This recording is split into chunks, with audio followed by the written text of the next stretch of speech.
언제부턴가 처세술에 관한 도서들이 서점에서 꽤 많은 지분을 차지하고 있습니다. 그만큼 인간관계에 힘들어하는 사람들이 많다는 뜻이겠죠? 위로해주는 책도 있고 자신을 뒤돌아보라는 책도 있습니다. 그리고 그 상황에서 자신을 지킬 수 있는 방법을 알려주는 책도 있죠. 저는 이 중 선을 넘는 사람들에게 깔끔하게 반격할 수 있는 기술이 담긴 책을 선택했습니다. 선 넘는 사람들에게 놓치지 않고 반격하기. 잘 들어보세요. 효율적인 방패막이, 물음표. 살다 보면 순전히 잘 몰라서 무례나 결례의 말을 하게 될 때가 있다. 상대를 깎아내리거나 비웃으려는 의도는 전혀 없었지만 말실수로 인해 누군가의 가슴에 비수를 꽂기도 한다. 늘 배우고자 하는 자세를 지녀야 하는 이유가 이것이다. 실수 자체는 문제가 아니다. 자신의 실수를 알아채지 못하고 알아채려고 노력조차 하지 않으면서 무례를 계속 저지를 때 문제가 된다. 무식한 사람이 신념을 가지면 위험하다라는 말도 있듯이 부끄러움을 모르고 타인에게 상처 주는 말을 거리낌 없이 내뱉는 사람이 신념을 이행할 권력이나 권한까지 손에 쥐면 위험해진다. 특히 나이나 서열에 따른 상하 관계가 절대적인 환경에서 높은 자리를 차지할수록 자신의 무지를 인정하기는 쉽지 않다. 무례한 말에는 질문으로 응수한다. 있잖아, 최 PD 집에 내가 한번 가봐도 될까? 자취 생활을 시작한 지 얼마 안 됐을 때 한 상사가 이렇게 물었다. 집들이도 아니고 혼자 자취하는 집에 왜 와보겠다는 거지? 영문을 모르겠다는 내 표정을 보면서 그가 말을 이었다. 우리 딸이 이번에 취업을 했는데 회사가 멀어서 처음으로 독립을 하게 됐어. 우리 딸이 부족함 없이 잘 자랐잖아. 그러다 보니 눈이 너무 높은데 최 PD 집을 보면 눈을 좀 낮출 수 있을 것 같아서 말이야. 그가 다른 저희를 숨기고 있지 않다는 건 나도 잘 안다. 악의는 없지만 상대에게 신뢰가 될 수 있는 말을 아무렇지 않게 하는 것을 종종 봐왔기 때문이다. 하지만 내가 사는 집을 보여줘서 딸의 눈을 낮추겠다는 말은 악의가 있든 없든 무례하다고 느껴졌다. 취업을 하고 오랜 로망이었던 자취를 시작한 터라 나는 나름의 애정을 담아 꾸미고 살았다. 그런 집을 누군가의 눈높이 교육용으로 보여준다는 건 그다지 유쾌한 경험이 아닐 듯했다.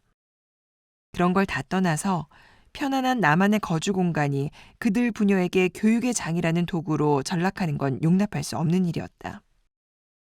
그냥 넘어가자니 이후에도 계속 집을 보여달라고 요구할 것 같았다. 그 순간 관계와 나를 모두 지켜낼 현명한 대답이 필요했다. 나는 미소를 띠고 대답했다. 하하, 선배님, 정말 눈이 낮아질 거라고 생각하세요? 무례한 대답을 직접 받아칠 수 없는 수직적인 관계에서 대답을 하지 않으면 곤란할 때 바로 이런 순간이 물음표를 활용할 타이밍이다. 물음표, 즉 질문의 효과는 상대에게 대답을 요하는 의사소통 방식이라는 본질에서 나온다.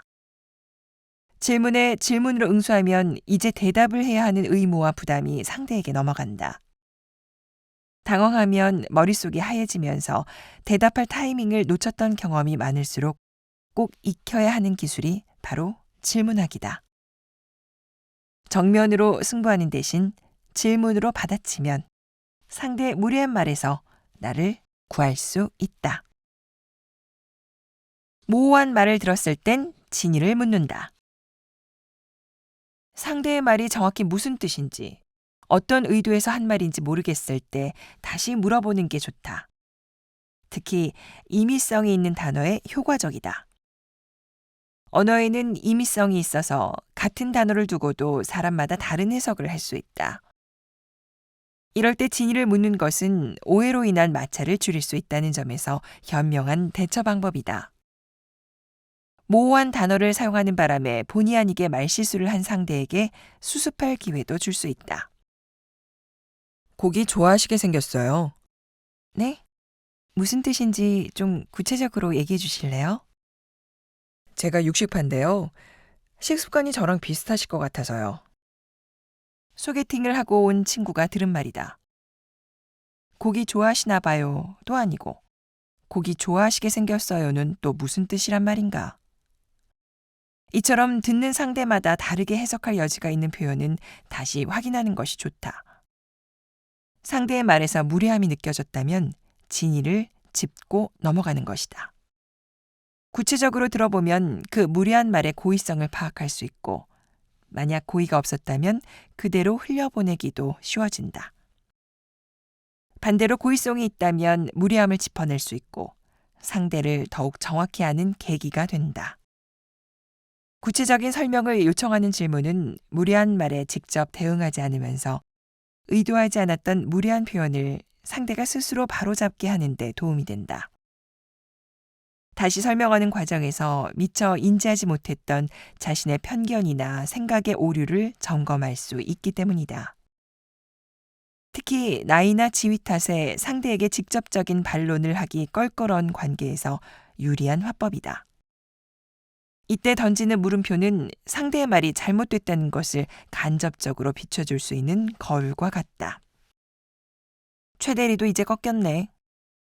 말씀이 이해가 잘 안 돼서요. 친한 친구나 가족처럼 가깝고 편한 사이에서 무심코 툭 뱉은 말로 오해가 생겨 상처를 주고받을 때도 있다. 정서적으로 친밀하거나 영향력 있는 사람의 한마디는 더 깊고 오래가는 상처가 되기 쉽다. 그러므로 친밀한 사람의 악의 없는 말이 뾰족하게 다가온다면 말의 의미를 다시 확인하는 질문이 필요하다. 이는 방탄조끼 같은 역할을 한다. 너 보기보다 되게 조금 먹는다. 응?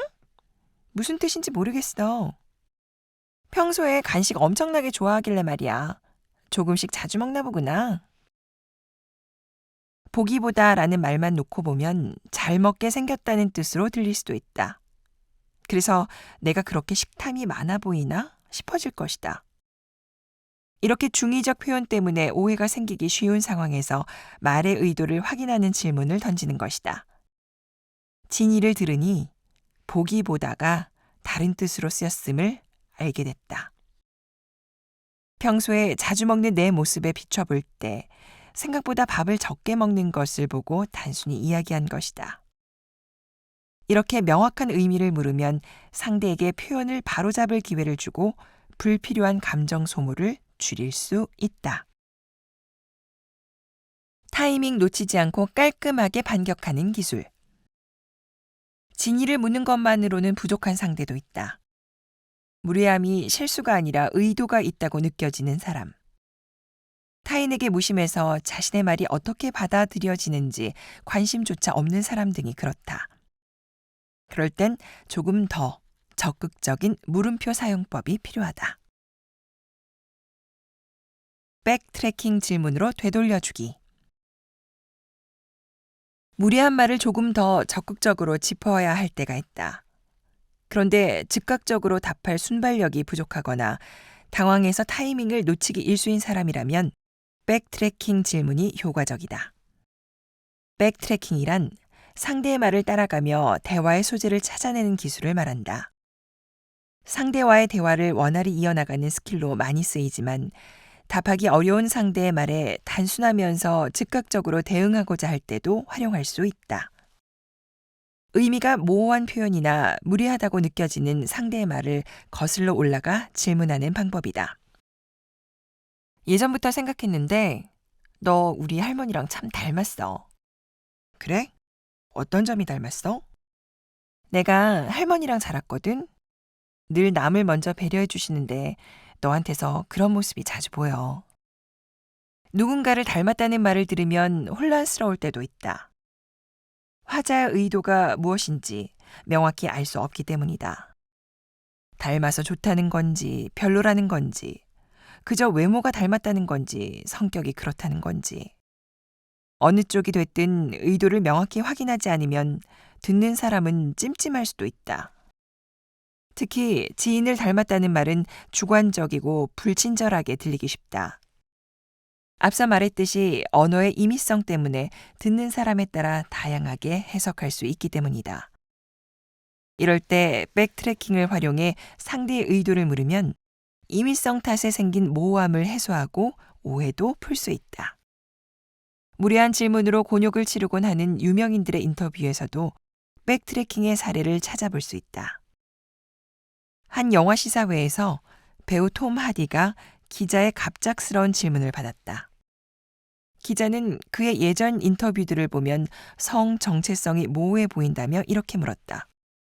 셀럽들은 성 정체성에 대해 말하기 힘든가요?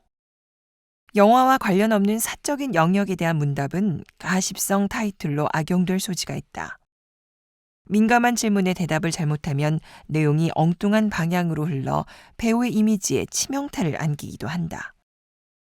그런 상황에서 톰 하디는 백트래킹을 사용한 답변을 했다. 성 정체성에 대해 말하기 힘들지 않아요. 제 성 정체성에 대해서 묻는 건가요? 그는 먼저 기자의 질문에 답한 뒤 그 질문의 의도를 정확히 물었다. 이에 기자가 그렇다고 하자 그가 다시 물었다. 왜요? 톰 하디의 반문에 기자가 대답하지 못하자 감사합니다라며 인터뷰를 끝내버렸다. 기자의 의도대로 복잡한 질문에 답하느라 진땀을 흘리는 대신 그의 말에서 다시 질문을 끌어낸 것이다. 그러면서 기자의 말에 담긴 무례함이 분명히 드러나게 했다. 이제 기자는 자극적인 타이틀을 뽑기 어려워졌다.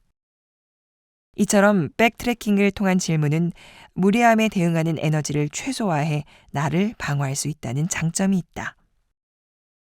상대의 말에서 불순한 의도가 보이거나 불쾌하다고 느껴질 때 자신을 방어하는 데 에너지를 쏟거나 혼자 괴로워할 필요가 없다. 심플한 백트래킹 질문으로 무례함의 짐을 상대에게 되돌려주자. 리프레이밍으로 질문 던지기. 리프레이밍은 무례한 상황에서 나를 강력하게 수비해내는 기술이다. 부정적인 말에 담긴 어폐를 찾아 관점을 바꾸는 것이다. 이를테면 물이 반밖에 안 차네를 물이 반이나 차네로 바꾸는 식이다. 대표적인 사례로 봉준호 감독의 인터뷰를 들 수 있다. 영화 기생충으로 오스카 영화제에서 4관왕을 차지한 후 가진 인터뷰에서 뉴욕의 문화평론지 벌처의 기자가 이렇게 물었다. 지난 20년 동안 한국 영화가 큰 영향력을 발휘했음에도 오스카상 후보에는 단 한 번도 오르지 못했는데 어떻게 생각하시나요? 봉 감독은 다음과 같이 답했다. 조금 이상하긴 해도 별일은 아닌 것 같습니다. 오스카는 국제영화 축제가 아니지 않습니까? 지역 축제일 뿐이죠. 이 대답은 미국 언론에 신선한 충격을 안겼다. 미국이 세계 중심이라고 생각해왔는데 자신들의 영화제를 지역 축제로 축소해버린 봉 감독의 리프레이밍에 정신이 번쩍 든 것이다. 이렇게 리프레이밍을 잘 활용하면 무례한 말에 크게 힘들이지 않고 우아하게 반격할 수 있다. 특히 리프레이밍과 물음표가 만나면 그 효과는 더욱 커진다. 무례한 말을 한 상대가 다시 대답하는 과정에서 자신의 말에 담긴 문제점이 공개적으로 드러나기 때문이다. 리프레이밍 질문은 대체로 상대가 부정하는 것을 긍정하거나 상대가 긍정하는 것을 부정하는 형태를 띈다. 한때 온라인을 뜨겁게 달궜던 직장인의 경험담에서도 리프레이밍 질문의 예시를 찾을 수 있다. 가정폭력으로 처벌을 받은 한 남편의 기사가 회사 동료들 사이에서 화두가 됐다. 한 직원이 이렇게 말했다. 마누라 한 대 때린 것 같고 처벌이 너무 심하다. 그러자 옆에 있던 동료가 이렇게 물음표를 달았다. 마누라 몇 대 정도는 때리면서 살고 싶으신가 봐요? 상대의 긍정을 부정하는 이 강력한 리프레이밍 질문 덕에 그의 말에 담긴 문제점이 드러났다. 이렇게 관점을 바꿔 상대의 말을 들여다보면 결국 말은 평소의 생각이나 욕망에서 비롯되는 것임을 알 수 있다. 불편한 말이지만 어디서부터 어떻게 반박해야 할지 모를 때 리프레이밍은 말의 모순을 꼬집는 질문을 가능하게 한다. 상대의 무의식에 숨어있는 생각의 문제점을 알리고 싶을 때 리프레이밍 질문은 매우 효과적이다. 리프레이밍 질문은 부정적인 말을 긍정적으로 재해석해 분위기를 좋게 풀어가는 데에도 효과적이다. 부정적으로 비칠 수 있는 모호한 표현을 긍정적 표현으로 바꿔 상대에게 다시 넘기면 부정적으로 흘러가는 대화를 바로잡을 수 있다. 대리님, 볼수록 장군 같아요. 장군 같다는 게 무슨 의미예요? 에너지가 좋고 씩씩하다는 뜻? 그렇다고 쳐요. 장군 같다는 다소 모호한 표현에 긍정적인 해석을 담아 리프레이밍을 했다. 말을 꺼낸 사람이 상처 줄 의도가 없었다면 함께 웃는 것으로 분위기가 유쾌하게 바뀔 수 있다. 반면 예시와 달리 긍정을 부정하며 구체적으로 무례한 답변이 다시 돌아온다면 상처받았다는 표현을 할 명분이 생긴다. 상대가 나에게 상처를 주려는 의도가 확실해졌기 때문이다. 누군가가 대놓고 상처를 준다면 이때는 상대의 진위를 묻는 방법을 응용할 수 있다. 대리님, 볼수록 장군 같아요. 장군 같다는 게 무슨 의미예요? 에너지가 좋고 씩씩하다는 뜻? 그게 아니라 체질인지 모르겠는데 살이 잘 찌시는 것 같아서요. 덩치가 크다는 느낌? 설마 지금 저 상처 주시는 건가요? 긍정적인 리프레이밍을 상대가 부정한다면 조금 더 직접적인 질문으로 그 말의 의도를 물어보자. 이때 설마라는 말을 덧붙여주면 상대에게 마지막 변명의 여지를 주는 효과가 생긴다. 설마 그렇게 심한 말을 할 리가 있겠느냐는 뉘앙스로 진위를 물으며 다시 한번 기회를 주는 것이다.